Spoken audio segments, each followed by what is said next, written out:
Welcome to episode number 17 of 718 Sports. We are BACK back with an injured Isaiah. How are we feeling today? Today the home run derby is going on as of this recording, which is pretty exciting. Those of you who haven't really watched, there was a really bad national anthem that just went down. So I Historically bad. Like NBA All-Star game bad. I just watched the video. It's horrible. horribly bad. Obviously I don't know who the singer is off the top of my head, but we have to do better than that. We should do like trials and stuff, trials and tribulations, making sure that anyway.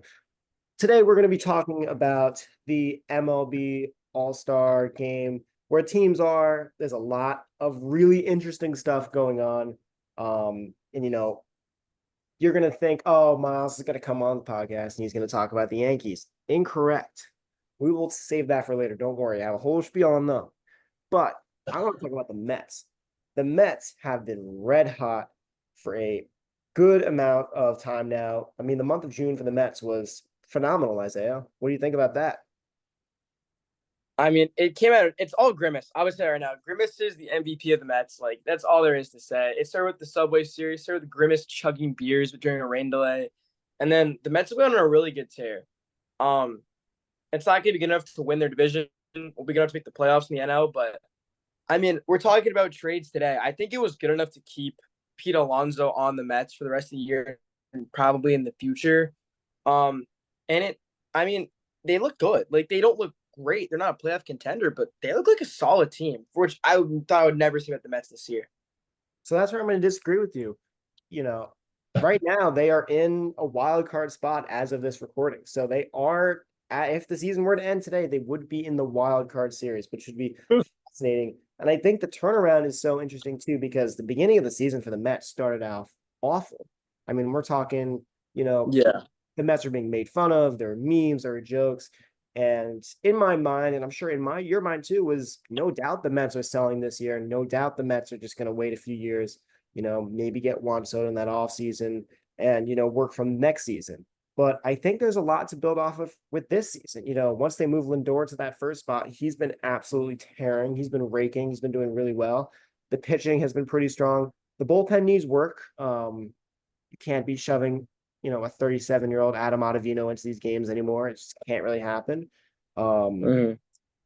but the Mets have been really hot, and it's as a Yankees fan, it's kind of amazing to see, how it's kind of the switch is flipped because in New York, Mhm. at least, the Yankees started off red hot and slowed down a little bit, and the Mets started off really slow and really heated up in the past few weeks. So really fascinating stuff. Um, Another team I want to talk about is the Boston Red Sox. They've been flying off the charts as well. They've been red hot. They're only 5 games back of the Yankees, which is pretty crazy because if you told both of ourselves predicted the Red Sox finishing dead last in the American League East, and I think we both said, "Oh, it's no brainer, no question. The Red Sox are finishing dead last. They have no shot." Yeah. And I mean, they're outplaying a lot of really good teams, and I think I this is will. I just want to hop in and say though, we both of the AL East was going to be phenomenal, and it's been really disappointing so far this year. I mean, here's my take, right? Don't even argue. Before this video like even really starts, the Toronto Blue Jays and Tampa Bay Rays were two very good teams who have had not even bad years, but just like such mediocre like years. Like the Blue Jays have been living in mediocrity for the last like 5 seasons, and Tampa Bay's been good, but both teams really hadn't lived up to expectations. I mean, the AL is honestly really weirdly sided right now. I know Texas isn't in the playoff. Houston's coming back up, but like Toronto and Tampa Bay being just so disappointing, underwhelming is a shock. And it's a shock, and we both had them high up in our rankings early in the year, which is very surprising. Yeah, I think both of us kind of predicted like a somewhat of a mediocre Blue Jays team, but where we disagreed were with the Rays. I said I don't think the Rays are going to be that good, and you said the Rays were going to be that team. And um, as we know, Miles Talk Sports is always right. Uh, and I said the Yankees are going to win the division, or did I say the Mm. Baltimore? I said Baltimore is winning the division, but that division as well has gotten red hot as well. The two teams that our so-called playoff contenders, the number one seed from last year, the Orioles, and the so-called 2024 World Series champion Yankees, they've been slowing down significantly. I mean, the Yankees, excuse me, have only won 3 of their last 10. The Orioles also 3 or 4 out of their last 10. They're slowing down. The Orioles got swept at home by the last place Cubs. Like, what is going on there? Like, that is just fascinating. And then the two played in a fascinating series in which, I did a little bit of content on it myself. But I mean, this is a division where, these teams, when they're good, they are really, really good. I've seen both these teams play this season. I saw the Orioles in Fenway earlier this year, and I saw the Yankees in May when they were just on an absolute tear. There's the thunder I'm telling you about. Oh, that's a good one. Just so y'all know, I'm recording from upstate New York, and we're going through a little bit of a flash flood area kind of stuff. So hopefully, my message gets out to the world and my power doesn't go out. But the AL East is going to be really, really coming down to the last series, in my opinion. I keep telling everyone, like, oh, people come up to me and they're like, oh yeah, this will be over in a few months. Like, it's going to be the Yankees. Okay. Mm-hmm. I think this is going to go down to the last series. I think this is going to go down to, October 2nd, October 3rd, when these teams are in their final 2 games and they need to come out with big victories. And that is we put this as a trade deadline video. I want to start this off with a big one. It's not going to be a race. I think I'm going to call this now because it should happen. Garrett Crochet, MLB All-Star, has had a phenomenal year for the White Sox. I think he's leading the league in strikeouts, some of the best stuff. Will be a Baltimore Oriole this time next month. And he will push that team so far ahead in the AL East. There will be no doubt in October who the number one seed in the AL is. That's just the truth. That's what's gonna happen. Yeah, and I mean, Crochet has arguably been a top 5 pitcher in the league this season, and it's a shame he's stuck on the White Sox. But there's no doubt in my mind that he's going to be on a different team. If the White Sox don't get rid of him, I think it's a really bad look. Mason Miller from the Oakland Athletics is another one of those guys who could be moving. I think his hype train has kind of slowed down a little bit. He started off the season arguably as the best reliever in baseball, and now he's kind of taking a little bit of a dip, but still a really effective relief pitcher. And I think, I like Crochet going to the Orioles. I think that's a deal that's a win-win for both. So I don't disagree with you there. But where do you think he's going to go? I think he's going to go to the Orioles as well. I think it just makes the most sense. Yeah. And also with getting Vance Honeycutt, I forget which one it is, but with getting a great outfielder from North Carolina, they have the product in the system. They can replenish easily. So they have the best opportunity to get a guy like Crochet, which they really need to boost their starting pitching. And I mean, the Orioles have the number 1 farm system in baseball, so they have a lot to spend. So if they really want to go all in and, trade like, if we're going crazy, trade Jackson Holiday away for some superstar talent. I love that. Real possibility where this can happen, where the Orioles can trade their 4, 5, 6 prospects who are arguably, in that top 100 pipeline and send them to a team, get a superstar player for even 2 or 3 years and build off of that. It's not just a rent. It doesn't have to be a rental. Most of the times these trade deadline acquisitions are rentals and they get a bigger contract or not. My favorite example is Frankie Montas going to the Yankees. Everyone thought he was going to be some stud. Turned out not to be so great for the Yankees. He's got a pretty good pay grade in Cincinnati now, but I would even say, thinking about Aroldis Chapman, Yankees traded him for Gleyber Torres, who won a World Series and then came right back. Right. It can happen. Things like that can happen. I don't think Crochet is going to go back to the White Sox necessarily, 100%. But things like that happen where, maybe the Mets do ship off Pete Alonso if they start going into a slump. Maybe they ship him off to, I don't know, Houston, because they're in need of a first baseman. So they ship him off to Houston. He finishes the season in a Houston uniform and then signs a 5-year supermax to the Mets. It could happen. All this just comes down to how front offices are looking at the future of the season and can we win now?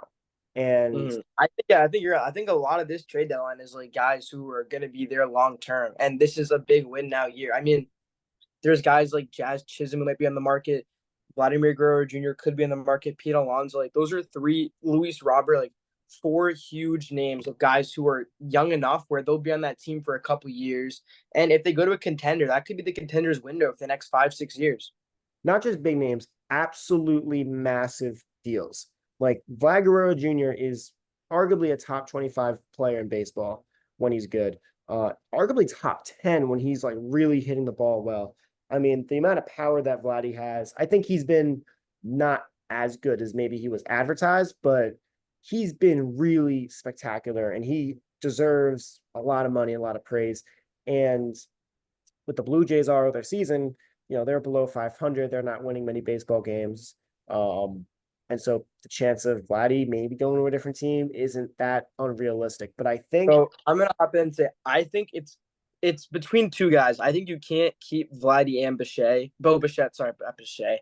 I think that a team like Houston, who's probably going to ship off Alex Bregman, wouldn't be opposed to a guy as you brought up. Like Houston needs a first baseman. I think Houston's definitely going to be eyeing Pete Alonso because of the relationship they've had this year with Mets sending Verlander over to Houston last season. So I think Houston has to be a team. Houston and Chicago have to be big names to watch for in terms of first baseman on the market. And I mean, Bo Bichette, he's been a fine shortstop. It's a lot of teams have shortstops, but I mean, Miami doesn't. Miami just DFA'd Tim Anderson.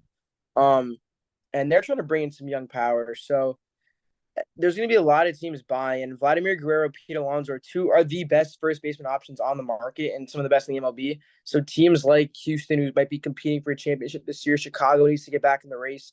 They're going to offer up a lot to get those guys, and especially as you said, like they're going to deserve money. They're going to want to keep them long term. So, right.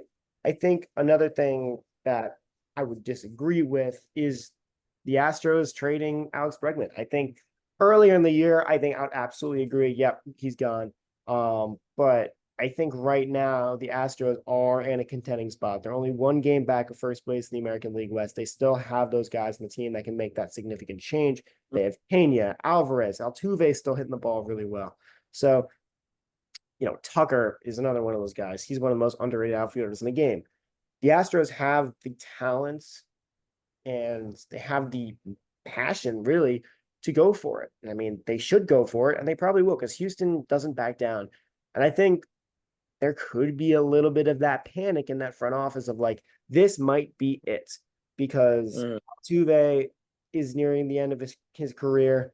Bregman is nearing the end of his career, still playing great baseball, but the numbers have gone down, not significantly as of yet, but they are going down. And so this is a year where Houston could really splurge and really spend a lot to make another big push because, they've already established themselves as one of the best teams in the 21st century. A championship would go super far for them as well. Yeah, I agree. I mean, I think you brought up a really good point, which is they are still contending. But I mean, the Mariners, who I'll talk about right now, I think Jazz Chisholm, if he gets dealt, will be a Mariner. The Mariners really need some outfield help. They lost Teoscar Hernandez. I think you have to be eyeing the two teams that could use Jazz Chisholm that are best options would be the Mariners and the Phillies. I think you'll end up being a Mariner, but the Mariners haven't been doing well hitting wise. Jazz Chisholm isn't all that. He's not the best hitter, but he'll bring some extra power. They like Jorge Polanco as a utility guy, so Jazz Chisholm can play anywhere. And I mean, yeah, like Houston's closing up the gap between them and the Mariners, and the Mariners just need an extra push. Their hitting stats have been horrendous. So if they can get a guy early in the deadline, like a guy like if they can go crazy and get Luis Robert, they'll get him. But if they can get a guy like Jazz Chisholm, I would definitely think that Houston's going to push for a guy like Vladimir Guerrero Jr. or even a guy like Luis Renteria. Luis Renteria is having an amazing year for the Angels, and he could be an underrated guy that they want to just pick up and add to the middle infield. Or not middle infield, but move a guy around. Maybe throw him in the outfield. As I said, they do have a very good team, but they're going to need more pieces to survive the playoff race. About Jazz, Jazz is praised as some elite player and some game-changing guy. He's not. I just want to put that out there. Just listen to these stats from this season. 93 games, 393 at-bats. He's hitting 249, striking out almost 100 times, walking 35 times, 12 home runs, 42 RBIs, batting 249, which is not a bad player, but this is a maybe above average outfielder. And people are talking about Mm, him as, is some life changing, game changing player. He's not. He's simply, mm. I would rather have, like a lot of people will say, oh yeah, Pete Alonso is not nearly as good as Jazz, or Jazz is, the king of the NL East, behind Bryce Harper, obviously. I don't understand it. He's only a one-time All-Star. He is a good player, but I just don't see why he's so valuable. He's a good player. But just because he's on the Marlins, he gets a lot of praise, is my argument. Is he's on the Marlins, and because of that, because there's not a lot of talent on that team, he gets a ton of the spotlight. He gets a ton of the action. I mean, name like five other players in the Marlins. I mean, seriously, like you Are you probably asking me? what's that? Are you actually asking me if the players of the Marlins? Yeah, like five players. You probably can't. Uh, Jesus Luzardo. Um, it was Tim Anderson. Uh, One player. One player. okay, you won the argument. You won the argument. Whatever. You won the argument. One player. One player. And Tim Anderson is like not it's DFA. Like he's clearly not playing well, you know. But I just want to put that out there before we talk about whatever. I don't think Jazz is all that. I don't think he's worth the hype. I don't think any team should really go for him or give him some crazy extension or trade a significant haul of prospects. If I can agree. if I the can agree Phillies with that. if It's the not Phillies are going to trade all, their but like still definitely worth like if you're like there's only three real teams that are competing for players right now, which is the Orioles, the Phillies, and the Mariners, because they all have some of the best prospect systems in the MLB. They're all contending for playoff spots, so they're all really the teams that are going to be able to trade players around. Jazz only fits with two of them. I mean, Luis Roberts, to add back to them, Luis Roberts should be dealt at the deadline. Unless you can get an insane package for Crochet, you have to trade Luis Robert. His best fit is probably with the Phillies.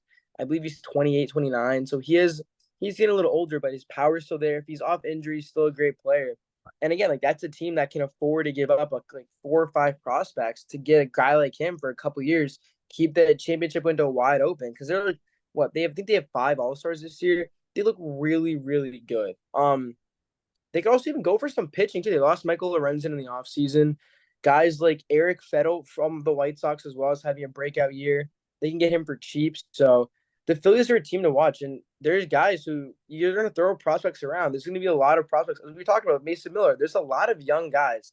And there's a lot of really, really bad teams this year in the MLB, which is very surprising. So I feel like a lot of guys like the Rockies are a lot of guys we've never heard of because a lot of them are really young. And that's going to be a big thing of teams are going to be rebuilding from the inside again, like just the way as it always should have been since 2016 and 2014 with the 2010 since 2010s with the Giants dynasty, Kansas City's dynasty, the Cubs dynasty. Like those teams were all built up from the ground up. Even the Braves built from the ground up. So I feel like we're going to see a lot of that now, especially with teams that are like Oakland's horrible, Rockies are horrible. They're going to give guys away to get more young talent. and I think, you know, it's important to build with what you have in your system a lot of times. I think that's a reason why a lot of teams fail is they don't use the resources they have and they go off and succeed other places.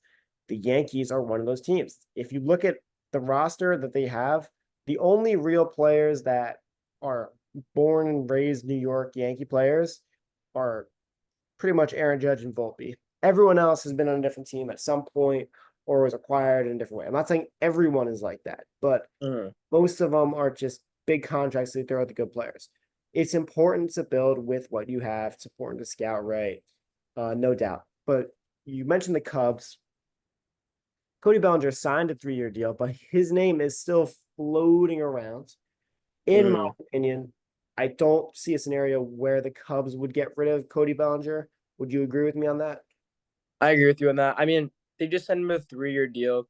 He's had a mediocre year, but I feel like as we were saying, the AL Central is so bad, yet the teams in it, like the Brewers having a breakout year, which none of us expected. I mean, anyone can win that division. So I feel like the Cubs, you have to be in a win now mode for the Cubs. Like you have to be competing for a playoff spot. You're in the playoffs right now.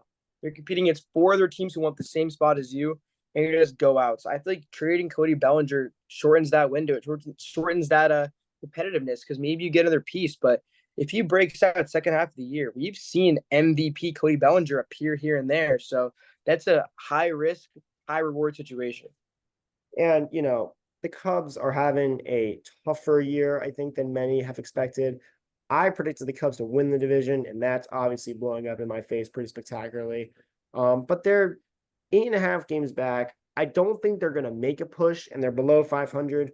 I think it would be silly if they made a push, but I don't think they're going to be sell, sell, sell either. This is not a team where, they're a bad team necessarily. This is a slightly below average team. Well, I think they'll sell pieces? Yes. I don't think they're going to sell the big pieces though. I don't think they're going to go out and sell, the guy they just re-signed and one of their best players. They're not going to do that because they still believe in the guys that they got, as they should. And realistically, if they really wanted to go for it, they could. If they have 2 or 3 really strong series after the All-Star break, now you're talking about maybe 4 games back of first place in the NL Central, and that's very doable. It's very doable. And, once you get to the playoffs, none of that matters. You know what I mean? Like, I know, like, for years past, like, okay, sure, like, the 8 seeds aren't going to win the playoffs. But what we saw last year with the Texas Rangers and the Arizona Diamondbacks, they completely wiped that all away. Both those teams were teams that were playing in the wild card series. The Diamondbacks, I mean, who could have saw the Diamondbacks winning the pennant? Like, that's just crazy. Yeah. They were the 5 seed. Like, they didn't win their division. Like, and then they swept it happens. It's baseball. All of this stuff is very normal and it happens. So we have to keep it in mind on just truly it's up to the owners. Because as a fan, I'm saying, okay, sure, the Cubs could really go for it. They can get a few big free agents. Is it a good idea? Not really, but it's a risk that you could take. You know what I mean? It's a risk that, the Cubs may be willing to take and go for it. But again, time will tell with a lot of this.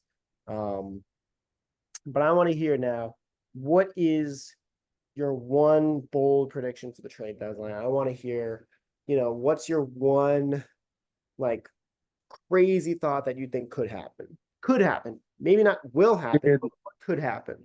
What I hope doesn't happen, which possibly could happen, which is their rumors have been, is that my favorite pitcher, the future Cy Young, Tariq Skubal, will be traded. There have been rumors that he will be traded only because the Tigers have not been doing great, and there's teams that seem to be offering insane packages. And a lot of the rumors I'm seeing is that the Tigers, like, they obviously don't want to trade him. He's been their best pitcher since Verlander, especially to come up in that system.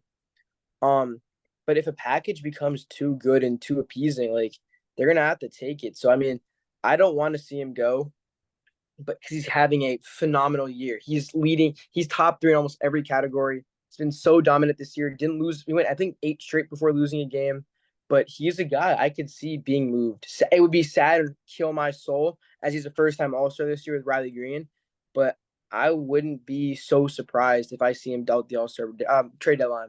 What do you think, Miles? Who's your surprise guy? To go off of that, I don't think that's going to happen. I'd be surprised if Cubs. I'd be surprised if the Tigers go out and trade arguably their best pitcher in the past 5 years.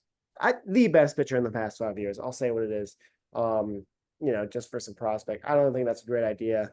That being said, if they get 10, 10 top 10 prospects, sure, but that's not going to happen. I think Tigers rightfully should hold on to a guy like that. I think a deal that would be crazy. Do I think the likeliness of this happening is probably slim to none, but it would be pretty cool to see Vlad Guerrero in a Yankees uniform. And I know you're going to be like, oh, this is so stupid. This is annoying. This is one of those hypothetical, fireside Yankees talking Yanks guys. But it could happen, package. Well, let me pause you there. Let me pose a question to you. Yeah. Today is July 15th. So the trade deadline's in 16 days. Mm-hmm. In 20 days, will Spencer Jones be a Yankee in the Yankees farm system? That's a more important question. Who you go after. If they go but that's the thing. where it's like any player you go after, you have to give up Spencer Jones. Mhm. Um, you actually continue your take, and then I'll hop in. Right. If the Yankees want to get a guy like Vlad Guerrero, they're going to trade Spencer Jones. If they're going to go out and get, not a huge name, then probably not. It just depends on how bold they want to be. You know, it also, a lot of this goes off of Juan Soto. We still don't really know what's going to happen in the offseason. I think there's a 50-50 chance. I literally think it's a coin flip on whether he stays with the Yankees or not. I think it's a lot. I think it's very. I think the Yankees. The Yankees have. This is the Yankees' year. This is like the year. This is the most important Yankees season that I've seen in a long time because you have Soto there. You have the great team. The guys they're only getting older. And I mean, like even Ben Rice. Ben Rice was a 3 home run game as his like 10th career game is Right. absurd. So let's say That's where Ben Rice and you package Ben Rice, you package Michael Tonkin, and you package, Spencer Jones and maybe another, their number 7 prospect, Will Warren, for Vlad Guerrero Jr. But And that here's the thing, swap would be which is that 100% is realistic and doable, but it's not really addressing the issue. The issue as of late has right. been no sadly Clay Holmes. So they're known to have a great bullpen. That's the Yankees' whole thing. So they could bring guys in. They're a great, as we talk about, Mason Miller has like 5 years of club control. This is his rookie season, I believe. Still has arbitration in like 6 years. That's a guy who, if I want to make a run in the future, I'm investing in him. He's Yeah. a high level, very young, very controllable. And if you're going to make a package like that, I want to invest it for a guy who's been a dominant closer now. And a team like Oakland, they're not going to really need a guy like Ben Rice because they just drafted a first baseman with their 4th pick in the draft. So that's three. You can keep Ben Rice, you keep him and Rizzo. Rizzo's probably going to leave after the year. Rizzo's gone. Send Rizzo to the moon. Rizzo is not coming back to the Yankees unless no, I don't see any possibility where Rizzo's going to be on the Yankees in this year. No like shot.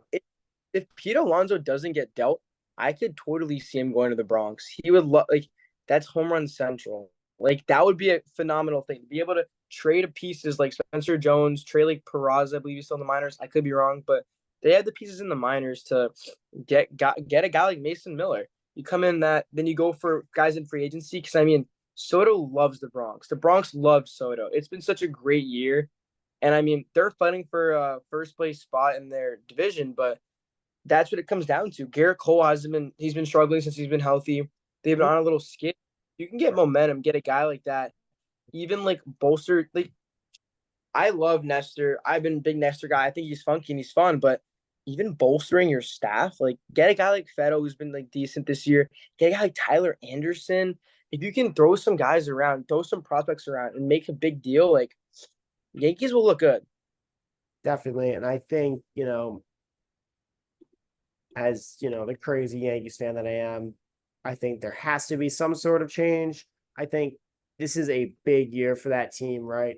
Because if they don't go for it and they don't go all out, they could lose on Soto. And then now you have no Juan Soto, and your top 3 player in baseball is gone. And it's harder to win a lot of games like with that roster. It's all stressing me out. It's all stressing me out. Mm.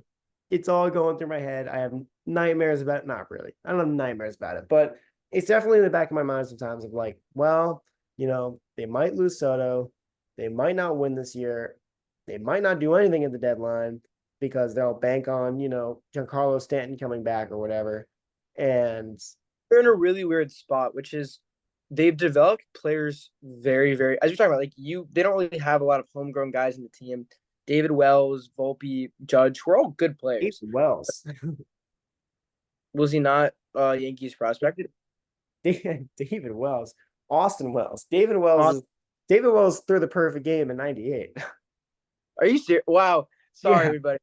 David Wells like an all-time Yankee. Anyway, I was like David Wells. I was like, that's a good name right there. I mean, I would love David. They built Jason Dominguez. They've been building prospects really, really well. Spencer Jones is the only guy where every team's gonna want him. He wants the opportunity. Where if you can get the right guy, trade Jones, but trust your prospects. Like they've been. I'm very sad to say, as a professional Yankees hater, they've developed guys very well. Thorpe has had a great start to his professional career. Michael King saving me in fantasy baseball. Michael King has been disgusting. I think he was worth the trade for Soto, but Michael King has been disgusting for the Padres. So I mean, they've shown they can develop talent really, really well. That's the thing of like, do they go after? Do you go after a big name, or do you keep it like a little small? Maybe get a guy like Luis Rentifo back up the infield, or maybe you try going for a Bregman, try to boost your third base, a guy who won't be super expensive. Even Jazz Chisholm, a guy who won't be super expensive, but he can play the infield. He can Yeah. fill a hole that you struggled with. Yeah. And the Yankees, I think they have a few holes. I think a lot of it is just their players underperforming because, the season, like pretty much 1 through 9, they were, a pretty dominating team. But, I think a guy like Gleyber Torres has to go. I think they got to figure out third base because LeMahieu is not cutting it. And, Cabrera, for some reason, isn't getting consistent at bats. When Oswaldo Cabrera is good, he's really good. We remember the 2022 postseason? He hit like 4 home runs against he's a good player. He's a really strong player. Anyways, Well, I have a question for you, Miles. I yeah. want to hear the team you think is the most the team to watch as a buyer and a seller. Give me two teams, a team you have to watch for buying players, a team you have to watch for selling their players. So buying, no doubt, it's the Baltimore Orioles. The Baltimore Mm. Orioles have to go in. They have to go all out. They're going to try to get a Garrett Crochet. They could even go out and try to get some crazy names like a Pete Alonso. I don't know. I think that Mm. I think the Mets can give some stuff up. You know what I mean? I think the Orioles are going to be sellers. I mean, buyers though. I'm not talking the best. The Orioles are going to be selling. Buying. Orioles are going to be buying at this deadline, right? They're going to be buying. They're all in pushes now. They have the prospects, and all their good players right now are pretty soon coming up on expiring rookie contracts. Mm. Not right now, but think about it. In 1 to 2 years, Gunnar Henderson's going to want a big deal. Adley Rutschman's going to want a big deal. Anthony Santander could want a pretty big deal. All those 3 players, and there's more coming in their farm system. They're going to want big deals. They're going to Mm-hmm. want super max extensions. They're going to want 10-year contracts. They're going to be wanting to be locked up long term, as they should. This is a year where you can really, go out and get some like veteran role players, get a strong talent, get an all-star, bring them in, win a championship in Baltimore, and then when they ask for those contracts, you either trade them for more prospects and start fresh, or lock them up long term, like the Braves did with Olsen and all those guys. So I think Mm-hmm. those are definitely going to be buyers. In terms of sellers, I think there's a lot of teams that could be listed as sellers. I think the White Sox are the most obvious to me, just because of how awful they've been. And, it's odd because they have very specific players that are pretty good and have their specific roles for specific teams. Like I think Tommy Pham can be useful in a lot of teams. Same thing with Crochet. Well, He could be good for any team, Garrett Crochet. But, I think a guy like Tommy Pham, like, sure, like I don't think what's a team with a good outfit? Like the Yankees don't really need a Garrett. I mean, don't really need a Tommy Pham. Like I don't think the Yankees are going to go out and get Tommy Pham. yeah. But a team like I don't know, maybe Houston goes out and get him, or someone like maybe the Mariners go out and get him. Something like that. So I think the White Sox are going to be sellers. They've been a doghouse team. They've been terrible. But I want to hear what you got to say. I hope you agree with me, but do I do want to know what you have to say. I do agree with you. Those are my teams. Some have switched up a little bit, but I would have picked those teams if you didn't. Those are both very great takes. For sellers, switch up a little bit. For sellers, I'm gonna go Miami. Miami looked very good coming into the year in a weak division. Well, weakish, the bottom. But they really haven't done that good. They DFA'd Tim Anderson, who was their big free agent signing. So they really don't have a great future ahead. They have good pitching prospects. Hitting wise, not really. I mean, Noble Mayer has been great. He'll be 100% a big league starter in the next couple years. So I think you have to look at a guy like Jesus Luzardo, Tanner Scott, trade some pitching. Like You have an Edward Cabrera. Like you have guys who are easily movable. They're all young. They can all sign contracts somewhere else. But you send a guy like Lazardo to a team like the Phillies or a team like even the Yankees, like that makes a big difference. He's an experienced starter, and some teams, let's say the Mets want to go far in the playoffs. You got to get a guy like Lazardo because you don't really have pitching. You Cody Senga's still out, like you don't really have depth in pitching. So, I think Miami's gonna be really interesting to watch to see what type of moves they make as they start to rebuild. And I have two huge buyers. One's a little sleeper. I think Atlanta Braves need a buy. They went down. They guys. I mean, Spencer Strider, phenomenal, probably one of the best just in the entire MLB. Went down earlier in the year, and they've had guys trying to fill those spots, and it's been hard to replicate. They do have Chris Sale, probably the Cy Young Yeah, candidate to win. somehow out of the blue, an old ass I Chris I Sales. told Yeah. I said You called I it of all people. I was like good, crazy, but not happening. And anyway, a healthy Chris Sale is the best Chris Sale. They yeah, still have max. They still have decent pitching, but who doesn't like better pitching? There's so many guys in the market. Even Lazardo. There's Crochet. They have the prospects for doing it. Fettel. I've been a big Fettel guy. Have it in fantasy. It's been great. Even like a guy like Jake Irvin from Washington. He's in a breakout year. There are a lot of guys who I could see Atlanta buying. They have the money. They have the cap space, and they have the prospects to make a move at the deadline, make it a little surprising move, especially because the Phillies are walloping the division right now. The Phillies look like the best team in baseball, and they might. I think if the Phillies make a move at the deadline too, there can be a definite big gap between title contenders. So I think the Braves got to bridge that gap, and most importantly, the Mariners need to buy at the deadline. They have some of the worst hitting stats in all the MLB. The fact that they're in first place is astounding. it's a They need to get miracle. It's a miracle. It's a miracle it. there. I don't know how they're doing it. They might like their division's been really bad this year, but I don't know how they're doing it. Yeah, Yeah, they need a big bat. They need a guy like a Pete Alonso. They need a guy like a Vladdy Guerrero. They need a guy like Luis Robert. I'll even throw Jazz Chisholm there. They need a bat. I mean, not say superstar, but they need a big bat with some power. A guy who gets on base. A guy who can make J Rod's life in the outfield a little more calm. And they just need a guy who can help boost them over the top. They have one of the most disgusting pitching 1-2-3s in the MLB with George Kirby, Luis Castillo, Logan Gilbert, three disgusting pitchers. They could boost their bullpen a little more. I think the priority has to be hitting because it's so visibly bad. So I mean, out of any team in the MLB who needs to buy, it has to be the Mariners. The Mariners doing nothing at the trade deadline is the Mariners saying, we'll think about next year. We're not worried about this yeah, year. yeah. And with Houston coming up on their tail, like a big move has to be made, or it is a failed season for the Mariners. Absolutely. I think briefly, I'm going to say this before the episode is going to run out on us. I think the Red Sox could make a few big moves. I think they could be another team, maybe not getting like a crazy, like a Pete Alonso or Vlad Guerrero Jr., but I think are a team to be looked at because they're not that far behind the Yankees. They're not that far behind the Orioles. And they just win games. Like they don't really have big names really. They just kind of win games. And Jaron Duran's kind of pops up out of nowhere.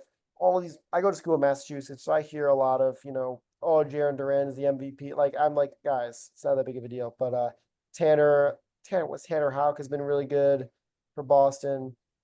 But they're noticeable too.